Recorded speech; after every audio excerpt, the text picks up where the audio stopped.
नमस्कार कर्मचारी साथियों, आईपीआर के संबंध में मैंने पिछले वीडियो में विस्तार से बताया था कि अधिकांश लोगों के आईपीआर में जो एरर आ रहा था एसओसो आईडी नॉट रजिस्टर्ड, उसका समाधान हो चुका है और इसके लिए कुछ साथियों ने ईमेल के द्वारा भी अपना समाधान करवा लिया है। अब एक बहुत ही आसान तरीका है जिसके द्वारा आप किसी भी एम्प्लॉई जिसकी आईपीआर भरी जा चुकी है और जो पूर्व में कर्मचारी है उनके आईडी से भी आप अपनी आईपीआर या एसओसो आईडी को रजिस्टर कर सकते हैं। कैसे करेंगे तो पहले मैं आपको बता दूं क्या समस्या आ रही है। अभी भी कुछ लोगों की समस्या आ रही है। तो जैसे आप राजकाज 2.0 पे लॉगिन करते हैं तो यहाँ मैं आपको एक लॉगिन करके बता रहा हूँ। पहले तो बता दूं एरर मैसेज क्या आ रहा है और उसके बाद में इसका समाधान कैसे होगा। तो एरर मैसेज है वो यहाँ से जैसे लॉगिन करेंगे तो मैं आपको लॉगिन करके बता रहा हूँ। यहाँ से जैसे कैप्चा डालने के बाद में आप जैसे ही लॉगिन करते हैं तो मैं आपको बता दूँ यहाँ लॉगिन के बाद में क्या समस्या आ रही है। तो यहाँ से जैसे लॉगिन किया तो लॉगिन करने के बाद अभी भी कुछ लोगों की इस तरह की एरर आ रही है। Your SSO ID is not registered with Rajkaj application, please contact your department or office administrator or reach out to your colleague. अब यहाँ आपकी कलीग यानी आपके स्टाफ के कोई भी सदस्य वो इज ऑलरेडी रजिस्टर्ड, अगर वो रजिस्टर हो चुके हैं तो उनकी आईडी से भी आप इसको अपना एसओसो आईडी को रजिस्टर कर सकते हैं।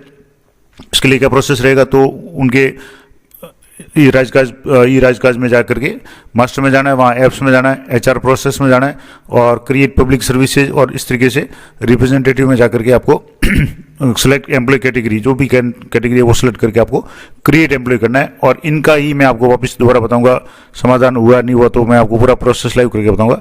अब यहाँ से जैसे मैंने दूसरी आईडी खोल रखी है, जो यहाँ से एप्स में जाएंगे, यहाँ आपके मास्टर और आईपीआर दो ऑप्शन है, तो आपको मास्टर रखना है और यहाँ एप्स में जाना है। एप्स में जाने के बाद में यहाँ एचआर प्रोसेस जो कुछ दिनों से बंद था वापस शुरू हो चुका है। यहाँ आपको पब्लिक सर्विस रिप्रेजेंटेटिव इस पर आपको आना है और क्रिएट एम्प्लॉय यहाँ आना है। जैसे यहाँ मैंने आपको बताया कि यहाँ जो एरर आ रहा था मैंने एरर आपको अभी बता दिया था। अब ये साइट अब जैसे यहाँ से क्रिएट एम्प्लॉय पे क्लिक करेंगे, गवर्नमेंट एम्प्लॉय है, जुडिशरी रिप्रेजेंटेटिव है या ऑटोनोमस बॉडी है।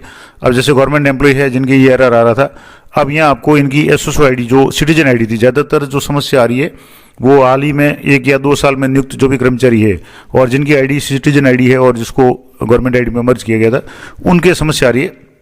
तो मैं एक आईडी यहाँ इंटर करके बता रहा हूँ। यहाँ से जैसे मैंने एक आईडी इंटर कर ली, यहाँ से जैसे ये आईडी इंटर कर दी और आईडी इंटर करने के बाद में यहाँ से आपको गेट डाटा फ्रॉम इस पर आपको कलेक्ट करके आपको यहाँ एसओसो आईडी से डाटा कलेक्ट करना है। तो यहाँ डाटा फैच हो गया, नाम आ गया, डेट ऑफ बर्थ आ गई, ईमेल आईडी आ गई, मोबाइल नंबर आ गया और जेंडर आ गया।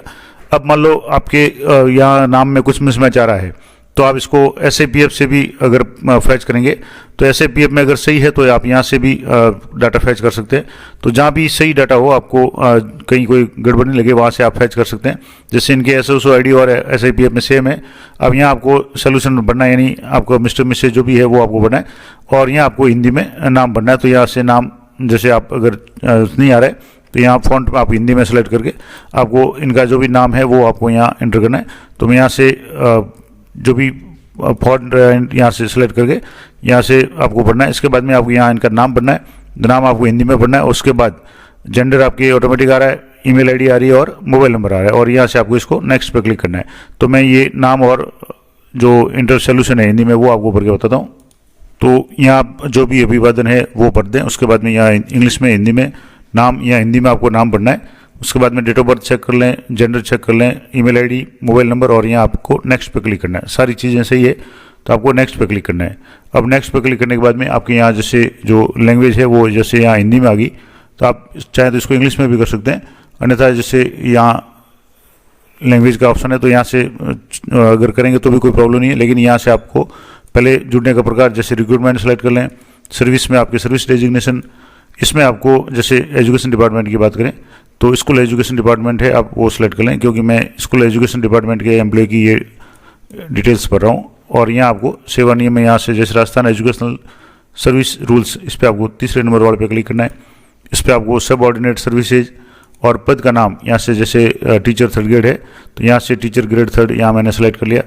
अब आपको रोजगार में जैसे अब प्रकार में नॉन गेजेटेड आ रहा है, अवधि का चयन करना है तो यहाँ से जैसे प्रोफेशनल है, परमानेंट है, जो भी है, ये जैसे प्रोफेशनल है तो मैंने प्रोफेशनल भर लिया। अब ज्वाइनिंग डेट इन करंट ऑफिस अब नहीं आ रहा है तो आप यहाँ कैलेंडर से सिलेक्ट कर दें। तो जो भी डेट है यहाँ से जैसे मान लो जो भी डेट थी मैं आपको डेट सेलेक्ट करके बता रहा हूँ। यहाँ से जैसे ज्वाइनिंग की डेट थी वो यहाँ मैंने सेलेक्ट कर ली। ऑफिस यहाँ आपको सर्च करना है। अगर सीधे आप सर्च करेंगे यहाँ से लिस्ट वगैरह करेंगे, नहीं तो आप सीधे ही कुछ यहाँ एक दो ऑप्शन करके आप यहाँ से सीधे नॉट फाउंड इन लिस्ट में आपको क्लिक करना है। तो आपके जैसे यहाँ से गवर्नमेंट ऑफ राजस्थान कर लें, अब यहाँ से एजुकेशन डिपार्टमेंट वगैरह है, यहाँ से काफ़ी जटिल प्रोसेस यहाँ से है। लेकिन यहाँ अगर एक बार आप सर्च करके अगर मान लो कुछ सर्च पे ऑप्शन पे क्लिक करेंगे तो यहाँ थोड़ा सा तो आपको समय लगेगा। अब यहाँ जैसे सीधे आ रहा है नॉट फाउंड इन लिस्ट, इस पर आप क्लिक कर लें और यहाँ आपका जो भी ऑफिस है उसको आप यहाँ सेलेक्ट कर लें। यहाँ से जैसे मैं ऑफिस को आपके जो भी कार्यालय है उसको यहाँ से सेलेक्ट करके बता रहा हूँ। यहाँ से जैसे मैंने जो भी विद्यालय का नाम है वो सर्च कर लिया या इंटर कर लिया, उसके बाद में आपको यहाँ से आ गया और सेलेक्ट पे आपको क्लिक करना है। अब आपके यहाँ कार्यालय का नाम आ गया। बेसिक आपके जो भी थे यहाँ से जैसे मैं बेसिक सेलेक्ट कर रहा हूँ 23700, डीडीओ कोड आपको यहाँ भरना है, तो यहाँ से डीडीओ कोड भर लिए। अब कर्मचारी की आईडी यहाँ शो हो रही है, वो आईडी आप चेक कर लें। प्रथम नियुक्ति तारीख है वही जो यहाँ आई थी, वो मैं आपको यहाँ से वापस दोबारा सेलेक्ट करके बता देता हूँ। यहाँ से जैसे 2023 में जो भी नियुक्ति तिथि थी वो मैंने यहाँ से सेलेक्ट कर ली और सेवानिवृत्ति तिथि है वो डेट ऑफ बर्थ के हिसाब से ऑटोमेटिक आ रही है। अब ऐड डॉक्यूमेंट करना चाहें तो यस करें, अन्यथा डॉक्यूमेंट करने की जरूरत नहीं है, मैंडेटरी नहीं है। अब आप क्रिएट पे क्लिक करना है। यहाँ जैसे क्रिएट पे क्लिक करेंगे तो यहाँ आ रहा है कि do you want to create this employ details, yes पे आपको क्लिक करना है। यहाँ जैसे यस पे क्लिक करेंगे कुछ सेकंड का आपके समय लेगा और थोड़ी सी इसमें प्रोसेसिंग होगी। उसके बाद में आप यहाँ से एक बार मैं आपको यहाँ करके बता देता हूँ। अब कुछ सेकंड के बाद में आपकी इस तरह का मैसेज आएगा सक्सेसफुल का, यानी एम्प्लॉय जो आईडी है वो क्रिएट हो गई, यानी ये सक्सेसफुल का जो मैसेज आया था वो मैसेज आप यहाँ ग्रीन कलर में एक कुछ सेकंड के लिए शो होगा। अब उसके बाद में आपको वापस लॉगिन पे जाना है और मैं वापस उस एम्प्लॉय को लॉगिन करके बताता हूँ। यहाँ से जैसे वापस अब उस एम्प्लॉय को लॉगिन करने के बाद में ये एरर आ रहा है या नहीं आ रहा है तो उसको चेक करेंगे। तो यहाँ से मैं जैसे साइन इन करेंगे दूसरे ब्राउज़र में जाकर इसको ये आईडी है और यहाँ से कैप्चा एंटर करके मैं आपको बता रहा हूँ। यहाँ से जैसे इनका जो भी कैप्चा है वो एंटर करके यहाँ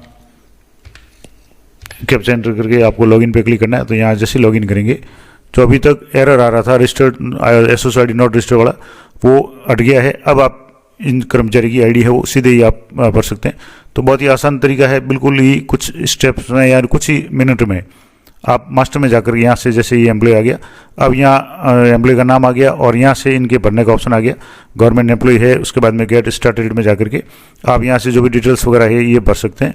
तो ये पूरा प्रोसेस मैंने आपको लाइव करके बता दिया कि एचआर प्रोसेस से किसी भी कर्मचारी की आप आईडी कैसे यहाँ से जैसे जो एचआर प्रोसेस था वो शुरू हो चुका है और इसमें क्रिएट एम्प्लॉय में जाकर के किसी भी खास करके जो नए एम्प्लॉय हैं उनकी एसोस आईडी नॉट रजिस्टर्ड वाला जो इशू आ रहा है उसका समाधान कुछ ही मिनटों में आपके हो जाएगा।